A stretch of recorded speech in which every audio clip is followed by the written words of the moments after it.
ხანგრძლივი თითქმის ერთთვიანი დამსახურებული ზამთრის დამსახურებული თითქმის ერთთვიანი არდადეგების შემდეგ ან რა მნიშვნელობა აქვს სიტუაციას წყობას, როცა მუშაობას უბრუნდებიან საქართველოს პარლამენტის წევრები.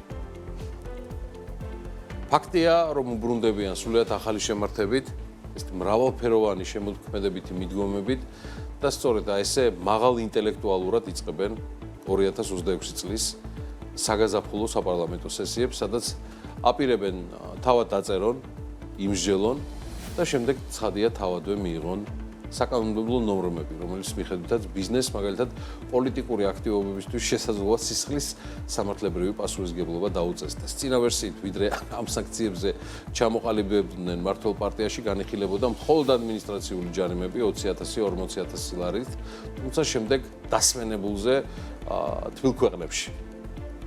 ცოტა იფიქრეს თუ ბევრი, აღინიშნა, რომ ჯარიმების ოდენობა მსხვილი ბიზნესისთვის ანუ 20,000 და 40,000 ლარის დაკისება შემაკავებელი ვერ იქნებაო და ციტირებ, შესაძლოა უფრო ეფექტიანი იყოს, რომ ბიზნეს სუბიექტის მიერ პოლიტიკური აქტივობის განხორციელება პირველ ჯერზე ადმინისტრაციული პასუხისმგებლობას იწვევდეს, ხოლო მეორე და შემდეგ ჯერზე სისხლის სამართლის პასუხისმგებლობას, რათა უზრუნველყოფილ იყოს ბიზნესის ფული, პოლიტიკაში არ იყოს დაბანდებული.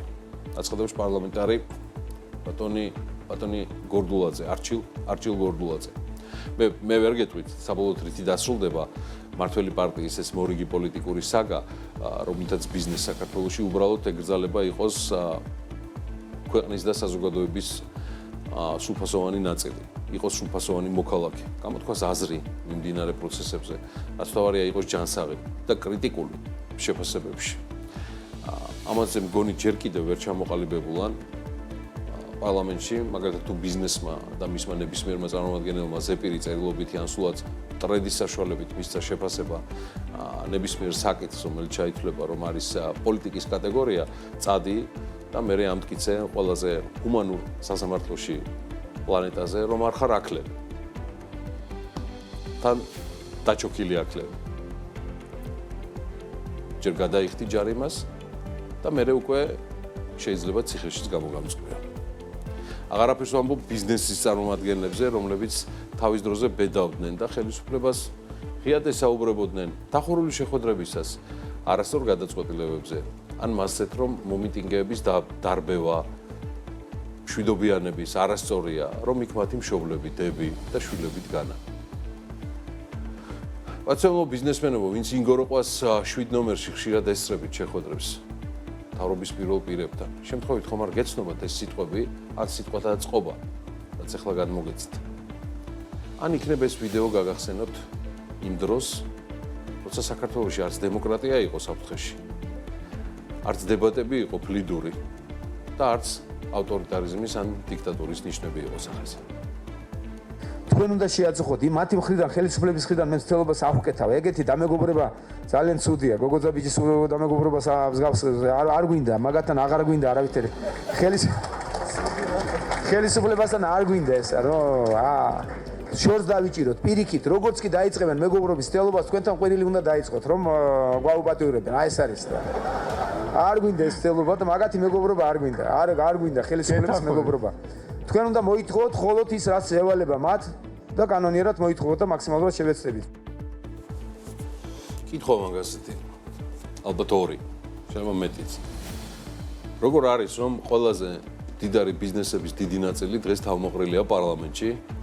მათთვის შეიძლება ყველაფერი, მათ შორის პოლიტიკაზე საუბარი, წილების მართვა, შენობების გაყიდვა, ყიდვა, იმპორტის დაფინანსება, 27 ბინის და 37 კრიპტოვალუტის შეძენა.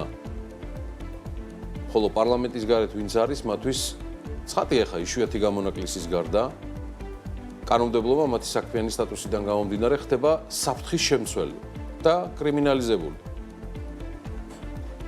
და ერთიც, ესეც პირადად ჩემგან, როგორც ამ გადაცემის ავტორისგან. ბიზნესის თავისუფლების დაცვის ლოზუნგით.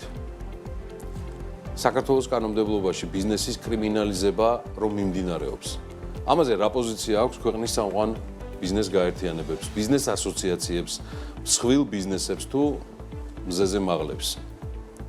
ბელარუსი და ჩელებინსკი რომ ბევრად კაი ტიპები ჩანან, ვიდრე ჩვენ არსებული კანონმდებლობით, ამასთან დაკავშირებით რა პოზიცია გაქვთ? და ბოლოს, რატომ მაინცსა და მაინც ბიზნესმენები და მათი დაჭერები და მათ გარშემო კანონმდებლობის კრიმინალიზება?